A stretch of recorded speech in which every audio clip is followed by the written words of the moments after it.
Welcome back to Jack of All Games Tabletop. I'm Dave Wallace, and today we're going to rock out with our game boards out. That's right, we're going to do another board game review, this time with the game Rock Hard 1977. Try it that way. Well, it doesn't have the logo on the front. Oh wait, yes it does. Let me see if we can get it in there. There it is, Rock Hard. Isn't that cool? This is a really cool game. I'm really stoked about this one because this theme of this game is very near and dear to my heart. I was a musician for many, many years. I played in a lot of different bands of rock and heavy metal. And in fact, all the music that you hear on this show, whether it be the intro, the music underneath, even the episodes where it's classical music underneath, it's all music that I've written over the years with either myself or with a former bandmates of mine. And some of my biggest influences come out of the late 70s. Bands like Kiss and Aerosmith, Boston, Black Sabbath, the Mighty Van Halen, and the greatest band ever, Rush. I said what I said. But it wasn't just dudes that rocked in the 70s. Chicks rocked too, including a band called The Runaways. Now, you might remember them. They had a really big hit called Cherry Bomb. And a couple of the members, Joan Jett and Lita Ford, went on to fairly prominent solo careers of their own.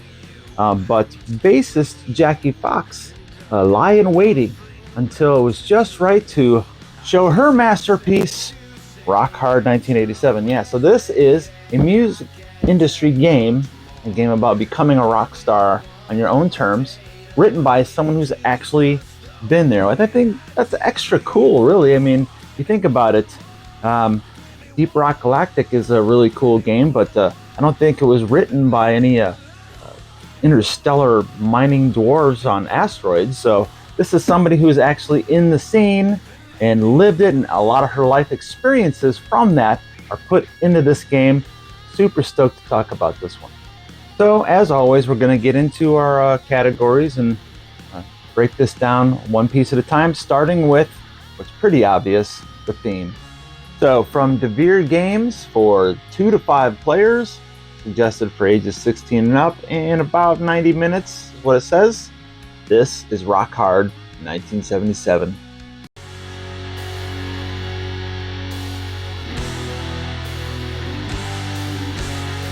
It's 1977.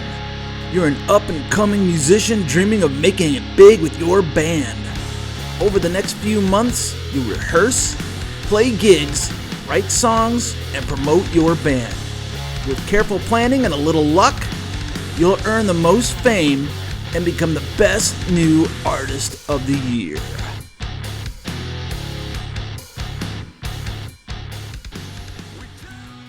Very cool theme. You get to be a rock star in this one. Up next, what's in the box? In the core box of Rock Hard 1977, you will find 1 game board, 10 character boards, 5 amplifier player boards, 10 character standees, demo and record tokens, 7 ability tokens, 5 low sugar tokens, 1 6-sided die, tokens for crew, fame, candy, missed work, turn order, and hangout, game money, round marker, and cards for hangout, life experience, character, managers, jobs, random gigs, personal goals, events, sugar rush, and rising star, as well as bonus cards for production, performance, and publicity. All right, third topic is always the aesthetics of the game. And for me as an artist, I mean, this is always one of the best things to talk about. And this game is awesome when it comes to aesthetics. I got to show you this. I mean, you saw it in the what's in the box, but this is the player board. This is a combo amp. I mean, how cool is that? It's really not even necessary because the character board fits inside of here, and cards on top of that. And I mean, the dials, that's the main thing. And look at, these are actual dials, like on an amp. Super cool.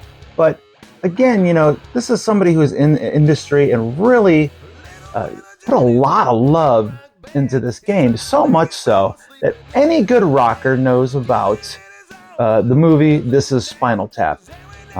Because anyone who's ever been in a band and did a little bit of touring and traveling and playing in different venues has experienced a Spinal Tap moment.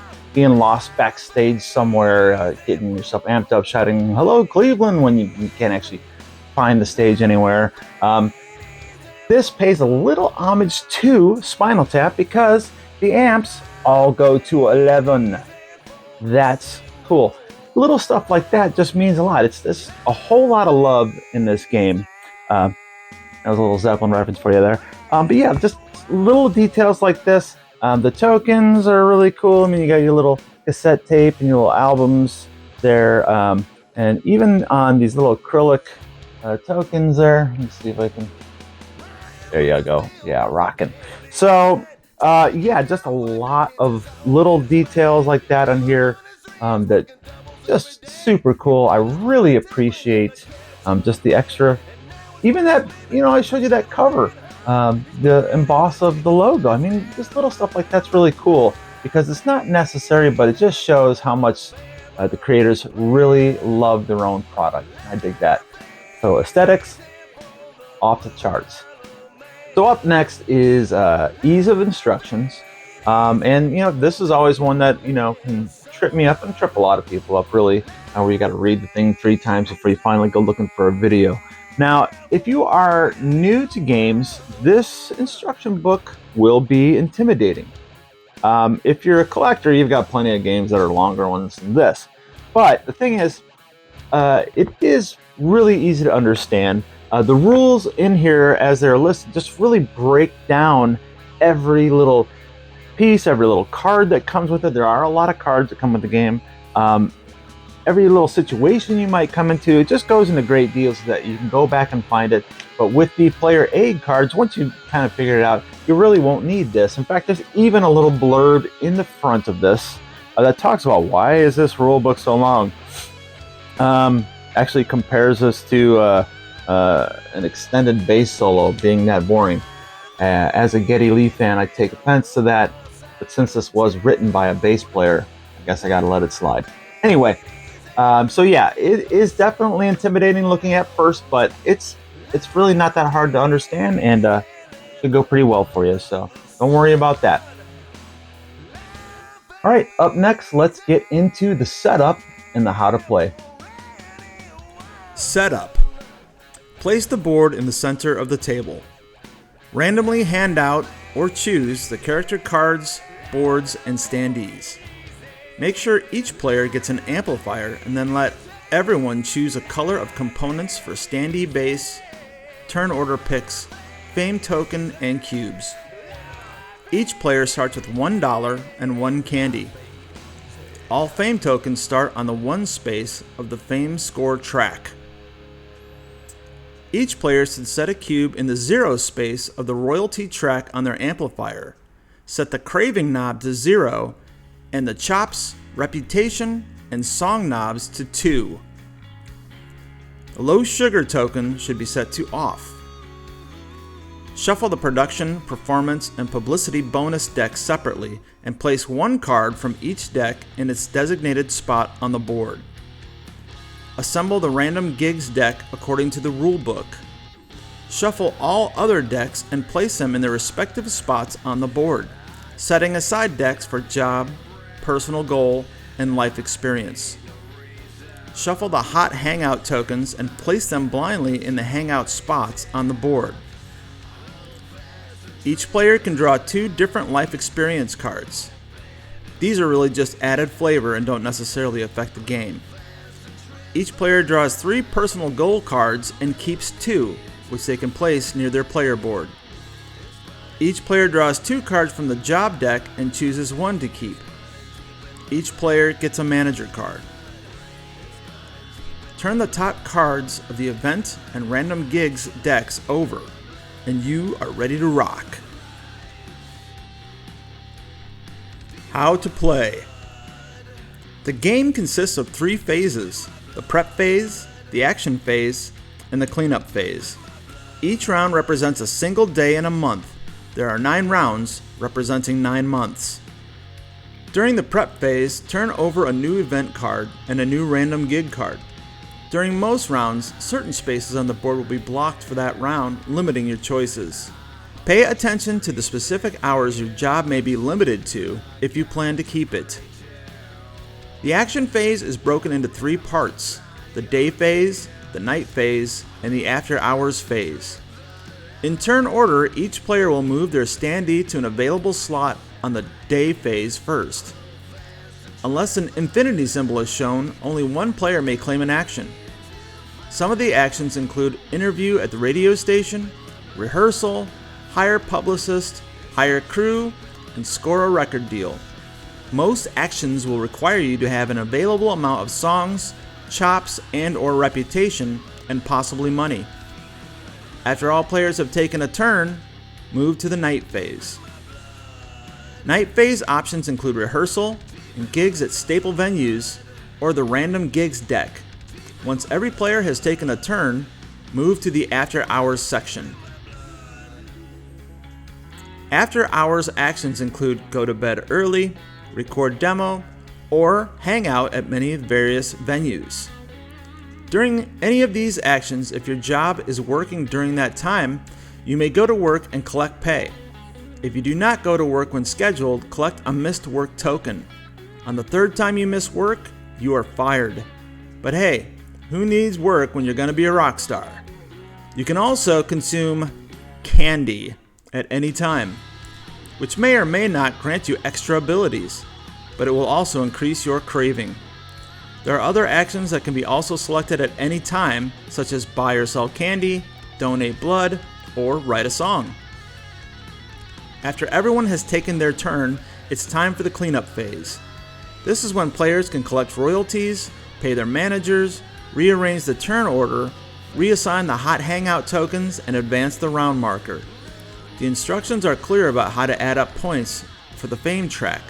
The player with the most fame wins. All right, up next is price and availability. You can get this for right around $50. As always, you should, if you can, try to support your local brick and mortar game stores. I mean, that's definitely the best place to put your money into. As far as other places that you can find this game, given that some of the content is kind of tongue-in-cheek, or they've taken some adult themes and made them mild, obviously, using candy in the game. It's not really candy. It's the 70s rock scene. So, that kind of stuff, even though it's turned more harmless in this game, it's not likely that places like Target and Walmart are probably going to carry it. You might find it at Barnes & Nobles, I don't know. But you can find it on Amazon, and as a result, anything that's on Amazon, I got to give it a good availability because, I mean, you can be anywhere and just order it on your phone. So availability is very good, and easy to find. Like I said, about $50, totally worth it. As far as expansions go, there aren't really any expansions. It's a pretty brand new game. It's a 2024 game. The one expansion that was listed, which is pretty cool and wouldn't mind being able to find it, is a promo character of Jackie Fox herself. So that would be definitely a fun find. But I mean, other than that, there's not really anything. It would be kind of cool to see expansions, or maybe a follow-up game, one that takes place in the 80s. Maybe a combat game, Thrashers beating up New Wavers. That would be cool. I'm getting a bit ahead of myself. So at last, my final thoughts. I think it's pretty obvious that I really dig this game. It's a lot of fun. Again, like I've said this before, it does look intimidating if you're new to games. There's a lot of cards to lay out in different places, but it's actually easy to find those spots. And once you're playing, once you see where everything is and how your actions work, it's pretty simple actually. Should have no problem playing, but it's still very fun. And with so much that comes with it, that actually offers a lot more replayability to it. So Really cool game. Like I said, I love the aesthetics. I love the theme. It's something different for me. This is kind of what I would consider a kind of a light-hearted game. I mean, it's there's so many games in my list that have demons and monsters and combat and skulls, and this is just rocking out. Pretty cool, I think. It's definitely a lot of fun. A lot of good party night game. It's not a fast game. I mean, it's not terribly long. It's not a campaign game or anything, but yeah, if you're going to have a game night, this would be like your main piece, and you do like maybe a couple little ones before and end with a small game or something like that. But yeah, this would be the main attraction. So anyway, yeah, that's all I can say. I really love the game, and interested in seeing what Jackie does from here.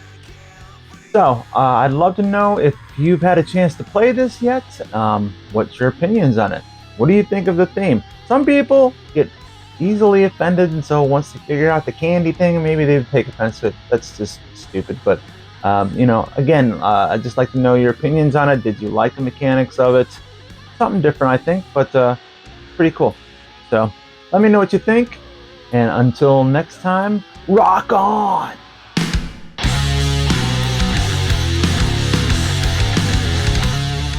Hey gamers, thanks again for watching. I really do appreciate all the support. It's one of the things I know that I can count on with the gaming community at large. This is of course to the point where I gotta ask you to like it, hit that subscribe button, and maybe share this with a friend. If you are a game designer, or maybe starting your own gaming company, and you want to do a little bit of cross promotion, maybe you got a prototype that you want me to check out and talk about on the show, definitely let me know. And of course, for all questions, suggestions, and corrections, there's all kinds of ways to get a hold of me. Probably the easiest one is just comment below. You can also send me an email at jackofallgamestt@gmail.com. The T stands for tabletop. And if you'd like to take a look at my commissioned miniature paint jobs, or even some of the other stuff in my life like photography or tattooing, which is what I do for my day job, go check it out on Instagram at Art of Wallace. Thanks again, and I'll see you in the next episode.